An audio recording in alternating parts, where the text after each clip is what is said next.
వివేకానంద రెడ్డి హత్య కేసులో నిందితుడైన దేవిరెడ్డి శివశంకర్ రెడ్డి కుటుంబం పులివెందుల నియోజకవర్గంలో లింగాల మండలం దొండవాగులో 30 ఎకరాల ప్రభుత్వ భూములను కబ్జా చేసింది. ఇది ఈనాడు ప్రొజెక్ట్ చేసింది. వైకాపా ప్రభుత్వ హయాంలో రెవెన్యూ యంత్రాంగాన్ని గుప్పిడి పెట్టుకుని పేదల పేరుతో పట్టాలు తీసుకున్నట్టు చూపి వెబ్లాండ్లోకి ఎక్కించుకున్నారు. ఎకరా 20 లక్షలు చొప్పున మొత్తం 30 ఎకరాల విలువ ప్రస్తుతం 6 కోట్లు ఉంటుంది.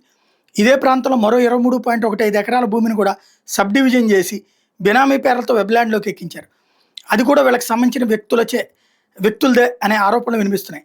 అంటే మొత్తం 53 ఎకరాల ప్రభుత్వ భూమి వాళ్ళ చేతుల్లోకి వెళ్ళిపోయింది. వాటి ప్రస్తుత విలువ 10 కోట్ల పైమాటే.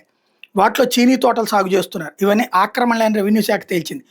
మాజీ ముఖ్యమంత్రి జగన్కి ఎంపీ అవినాష్ రెడ్డికి దేవిరెడ్డి శివశంకర్ రెడ్డి అత్యంత సన్నిహితుడు. వైకాపా పాలనలో ఆయన భారీగా సంపద కూడబెట్టారు. ఆయన కుమారుడు దేవిరెడ్డి చైతన్యారెడ్డి కడప నగరంలో ప్రైవేట్ ఆసుపత్రి నిర్వహిస్తున్నారు. దానికి ఈయనే ఎండి. శివశంకర్ రెడ్డి, చైతన్యారెడ్డి, ప్రమీలమ్మ, తులసమ్మ, యశ్వంత్ రెడ్డి, శ్రావణి పేరుతో లింగాల మండలం దొండవాగు రెవెన్యూ పరిధిలో 5 ఎకరాల చొప్పున భూములు ఉన్నాయి. పేదల పేరుతో పట్టాలు తీసుకుని వీళ్ళ పేరుతో వెబ్లాండ్ చేయించుకున్నట్టు చెప్తున్నారు. సర్వే నెంబర్ 15, 150 పరిధిలోనివన్నీ ప్రభుత్వ భూములు అని రెవెన్యూ యంత్రాంగం చెప్తోంది. సబ్ డివిజన్ చేసినట్టు చూపి కుటుంబ సభ్యుల పేరుతో మార్పించారని పేర్కొంటున్నారు. దేవిరెడ్డి కుటుంబం భూ ఆక్రమణలపై అందిన ఫిర్యాదు మేరకు జిల్లా కలెక్టర్ విచారణకు ఆదేశించారు. మండల రెవెన్యూ ఇన్స్పెక్టర్, మండల సర్వేయర్, గ్రామ రెవెన్యూ అధికారి ద్వారా తహసీల్దార్ వివరాలు తీసుకున్నారు. అందుబాటులో ఉన్న అసైన్మెంట్ కమిటీ డీకే పట్టా రిజిస్టర్ను పరిశీలించారు.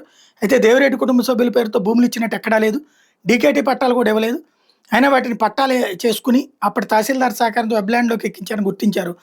2020 మే నెలలో ఆన్లైన్లో చేసినట్టు రికార్డులు చూపిస్తున్నాయి. ఈ భూములతో పాటు చుట్టూ ఉన్న మరికొంత భూమిని భారీగా ఆక్రమించి భవన నిర్మాణాలు కూడా చేపట్టారు. చీనీ తోటలు సాగు చేస్తున్నారు. వీటన్నిటి మీద చర్యలు తీసుకోవాలని రెవెన్యూ అధికారులు ప్రభుత్వానికి నివేదిక ఇచ్చారు.